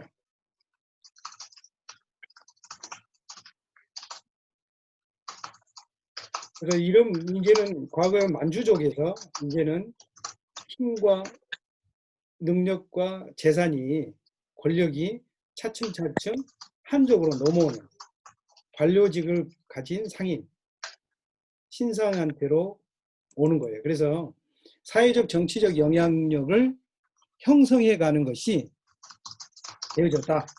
그래서 그거는 이런 체제의 변화는 오는 것이 단순한 게 아니었다. 한계는 임시 변통적이었다. 그래서 장기적인 목적을 하지 않았다. 그런데 이걸 일본의 메이지 유신이 성공을 했잖아요. 메이지 유신이 성공하는 그 이유는 중앙 집권을 통해서 나라가 전국적으로 국가 개혁 형태로 혁명을 진행했기 때문에 됐는데 여기는 체제 밖에서 편법으로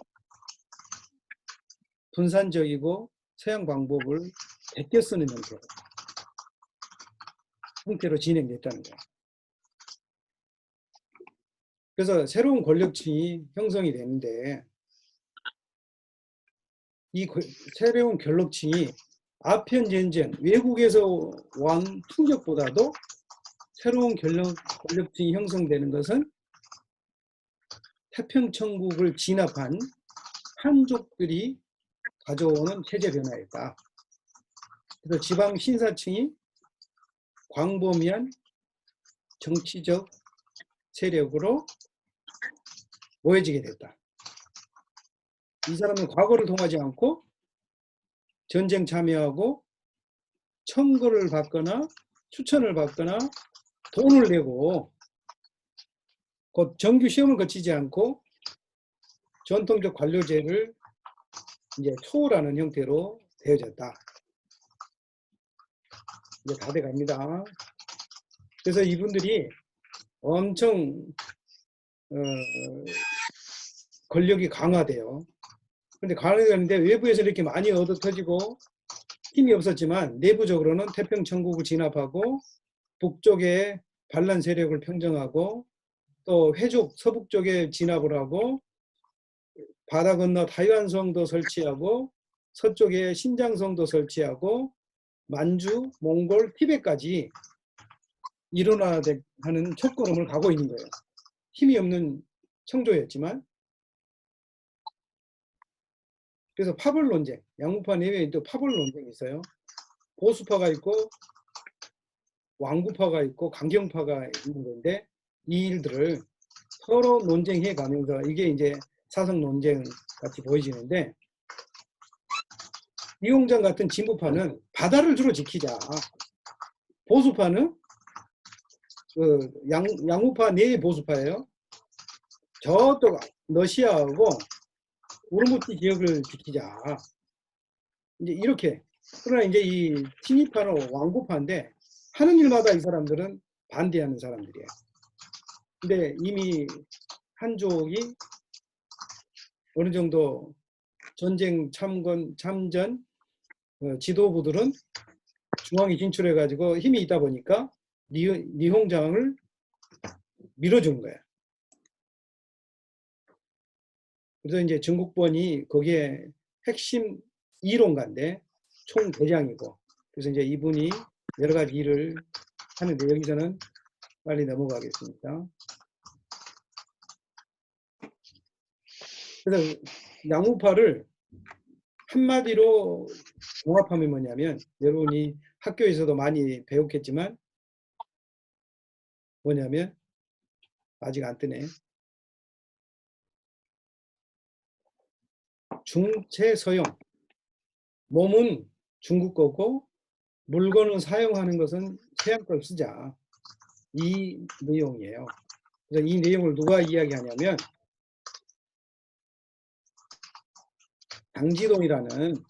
장지동이라는 사람이 이 논리를 이야기하는데, 여기에 그 내용이 잘 집약이 돼 있어요. 그래서 여기 이제 전번 시간에도 우리가 잠깐 배웠는데, 여기서 중국을 가장 괴롭히고 무너뜨린 세력이 러시아와 일본이에요. 영국 패권 밑에 있던 제국주의 질서가 독일로 인해서 변화의 조짐이 있고, 중화제국, 세계의 중앙이라는 중화제국의 그 중흥 사업에 당신들은 할 수 없어 라고 소를 친 세력이 일본과 러시아예요. 그래서 전번에 아이훈 조약으로 100만 킬로평방미터, 그 당시 등등으로 100만 킬로미터를 러시아가 가져갔다는 걸 우리가 배워봤죠. 지금 현재도 제국주의 질서와 일본의 침탈은 거기에 해당되는 일이 나오는데, 일본과 원래 수교가 없던 상황에 있다가 1871년에 청일 수요 조약이 맺어져요. 근데 우리가 여기서 이런 걸 배운 이유가 첫 번째 시간에 중국을 잘 알기 위해서 배우자 이렇게 했는데, 뭔 일이 생겨지냐면 타이완 원주민이 리우치우의 그 섬, 여기 리우치우로 나오죠. 이 군도가, 여기에 그 원주민을 살해를 해요. 살해를 하니까 이 살해하는 것을 누가 나서냐면 일본이 피해 보상을 요구를 해요. 피해를 보상을 요구하니까 이홍장은 그 피해 보상을 요구를 수용을 해요. 그러니까 이걸 수용하는 것이 이제 대받아쳐서 뭐가 나오냐면 1879년에 리우치우가 일본 오키나와 현으로 강제 병합이 돼버려요. 그 근거가 된 거예요. 그러니까 일본이 뭐 할 때마다 우리 외교부가 그게 아니다라고 말한 이유가 뭐냐면 그 근거를 안 주기 위해서. 그 밑에 있는 그 사진은 뭐냐면 조도, 띠아오이따오라고 그러죠. 조도 이게. 근데 조도를 실질적으로 보면 중국 타이완하고는 70km고 일본하고는 410km고 중국 원조하고는 330km예요. 그러니까 타이완에 속한 거죠. 일본선에 나설 일이 아니죠. 여기에 뭐냐면 일본이 주권 개념이 어두운 청조 관료들을 외교적 약점을 파고 들어가지고 중국의 전통적 조공 국가의 관계를 빼앗아가는 거예요. 우리도 지금 이런 것을 잘 헤아리지 못하면 당한다는 거죠. 그래서 제국주의 일본에 이런 저런 이야기가 있고, 이제는 현재 한일에 있어서 가장 큰 문제가 남아있는 게 우리나라 이호도 문제하고 조호도 문제가 있는데, 중국이 이 밑에 구석에 있는 도표 구석에 있는 거기에 보면 우리나라 이호도를 중국의 항공, 식별구역에 포함시켜 놨어요. 이것도 우리 정부가 이야기를 잘 해야겠죠. 그렇지 않으면 시간이 지나면 빼앗아갈 확률들이 있는 거예요. 일본도 우리나라를 감싸고, 우리가 일본에 허가가 없으면 비행기를 못 떠요. 왜냐하면 항공 식별 이 표시가 일본 거는 저 밑에까지 돼 있고 중국 거에 돼 있고 겹쳐 있고, 우리는 겨우 우리 한반도만 관련돼 있고. 그래서 이런 부분을 여러분이 공부할 때 잘 염두에 두고 알아야 되겠죠.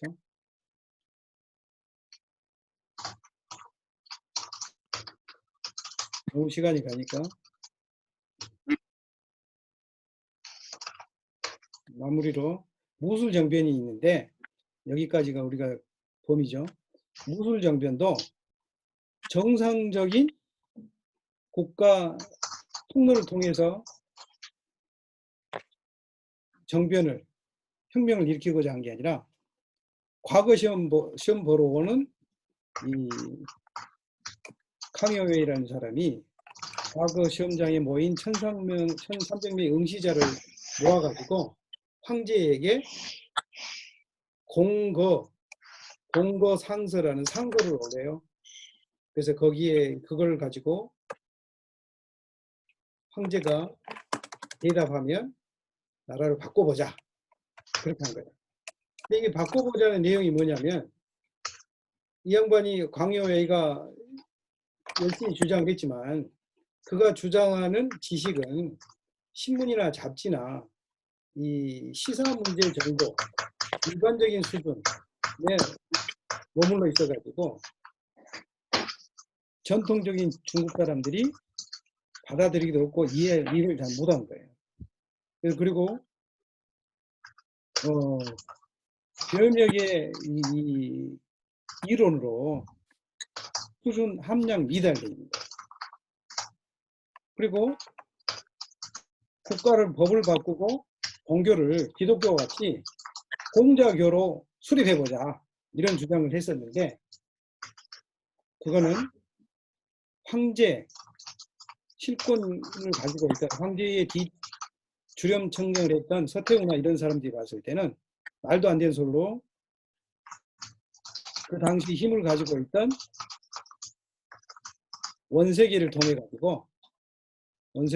가지고 무술 정변을 일으켜서 결국은 개혁안이 다 무산돼요. 그래서 개혁안은 주요 내용이 뭐냐면, 법제도, 교육제도, 학교 설립, 은행, 특허제 등 근본 자본주의를 도입하자, 이런 거였어요. 그래서 이 개혁파가 이제 의회제도를 이야기하지 않는 취약성이 있었는데, 뭐냐면 광서 황제를 등에 업고 하려다 보니까 황제에 대해서는 자기의 뜻을 표현하지 못하고 보류하기 때문에 이런 게 나와요. 그리고 이거의 제도를 법 체제 속에서 한 게 아니라 법 밖에 있는 형태로 진행이 돼요. 그래서 실권자인 서태후가 그 양무파 관료인 원세계 등록을 해가지고 황제를 연금하고 변법을 주장했던 6명을 처형하니까, 무술 정변을 일으키니까 친구들은 죽고 강여회와 양샤오추는 일본으로 도망가요. 그래서 도망가는 그런 일들로 모든 일이 끝나는 형태로 되어지는데, 그런 일들을 열심히 계몽하고 활동했던 상황들도 여기서 다 끝나는 거예요. 우리가 이거 연복이라고 나왔는데 마지막 화면이 좀 늦게 나오는데 여기서 이제 계몽 활동을 했던 연복이라는 사람은 영국 유학 갔다 온 분인데 빨리 안 돌아가네.